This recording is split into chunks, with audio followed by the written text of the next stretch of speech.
Hello everyone, this is Sakshi Rajput and welcome to BSP pharmacy. बहुत important है बेटा आज का ये वीडियो, बिकॉज आज हम बात करने वाले हैं कि बी फार्मा के बाद आप क्लिनिक कैसे खोल सकते हैं। क्योंकि मोस्टली स्टूडेंट अगर बात करूं तो वो 90% क्या सोच के एडमिशन लेते हैं, वो 90% यही सोच के एडमिशन लेते हैं कि मैम हम तो बी फार्मा के बाद अपना खुद का क्लिनिक खोलेंगे, यही सोच के एडमिशन लेते हैं। शायद आपने भी यही सोच के एडमिशन लिया हो, या फिर एडमिशन लेने वाले हो तो यही सोच के एडमिशन लेंगे आप कि हम तो बी फार्मा करेंगे और अपना क्लिनिक खोल के कहीं भी देहात में, गांव में बैठ जाएंगे, है ना। अब इस पे कुछ पॉइंट्स मैं क्लियर कर दूंगी आपके, आज आपके सारे डाउट इसके रिगार्डिंग क्लियर हो जाएंगे। सुनो, अगर आप बी फार्मा करना चाहते हो, बी फार्मा कर रहे हो, डी फार्मा कर रहे हो, तो आपके लिए बेस्ट है बीएसपी फार्मेसी ऑफिशियल ऐप, क्योंकि वहां पे डेली बेसिस पे लाइव क्लासेस चल रही है। तो एक बार जाके आप विजिट कर लो, देख लो, उसके बाद अगर अच्छा लगे तो आप कोर्स में ज्वाइन भी कर सकते हो। देखो, बी फार्म के बाद क्लिनिक कैसे खोल सकते हैं, सबसे इंपॉर्टेंट बात तो हम बात कर लेते हैं पहले फार्मेसी प्रैक्टिस एक्ट। फार्मेसी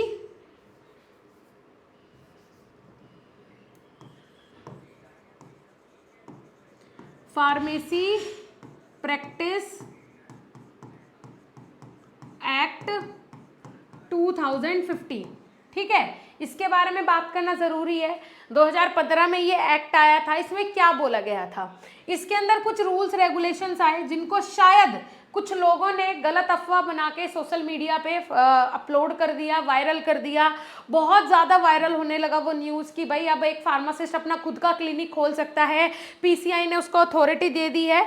लेकिन क्या हुआ, ये नोटिस पीसीआई ने एक्चुअली में निकाला क्यों था, क्यों निकाला था? उसने बोला था कि फार्मेसी प्रैक्टिस एक्ट इसलिए निकाला गया है कि इसमें एक फार्मासिस्ट क्या कर सकता है, name and description of the drug, name and description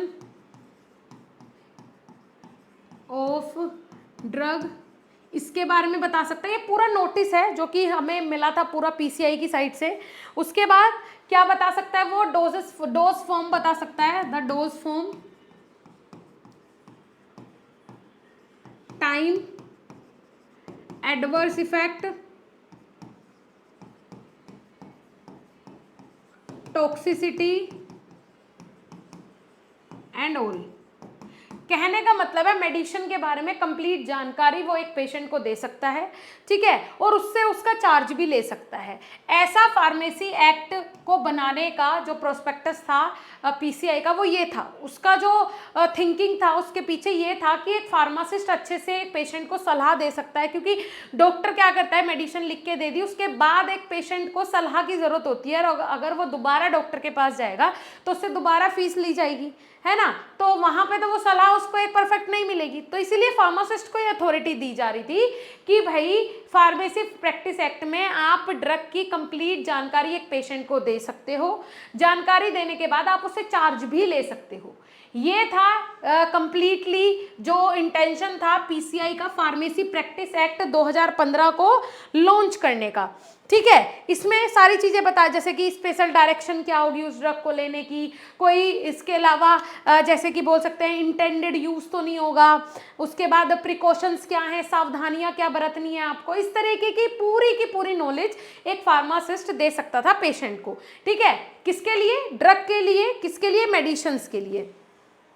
अब देखो क्या हुआ, बहुत ज़्यादा इस सोशल मीडिया पे वायरल होने लगा, तो खुद पीसीआई ने क्लियरिफिकेशन नोटिस निकाला जिसमें ये लिखा कि ऐसा कुछ भी नहीं है कि फार्मासिस्ट अपना खुद का क्लिनिक खोल सकता है, ऐसा हमने कहीं बोला ही नहीं है।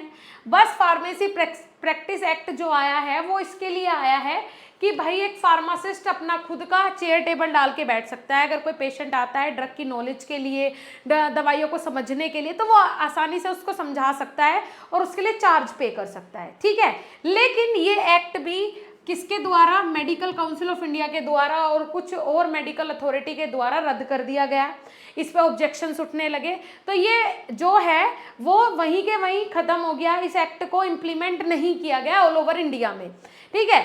अगर कोई निजी, चाहे जैसे कि दिल्ली में है ये फार्मेसी प्रैक्टिस एक्ट 2015 लागू हो चुका है, बिहार में लागू हो चुका है, केरला में, कर्नाटका में लागू हो चुका है, लेकिन बाकी किसी भी राज्य में यहाँ इंडिया में लागू नहीं हुआ है। अगर कोई चाहे तो ये एक्ट लागू कर सकता है। अभी इम्प्लीमेंटेशन इसमें हुआ था 2022 में। 2022 में हमें देखने को मिला कि इम्प्लीमेंटेशन होना है, किसमें, फार्मेसी एक्ट में इम्प्लीमेंटेशन भाई होना है, ठीक है। लेकिन फिर भी कुछ नहीं हुआ। इम्प्लीमेंटेशन का एक नोटिस आया, एक दो नोटिस निकाला पीसीआई ने, और फिर ये वहीं के वहीं रुक गया।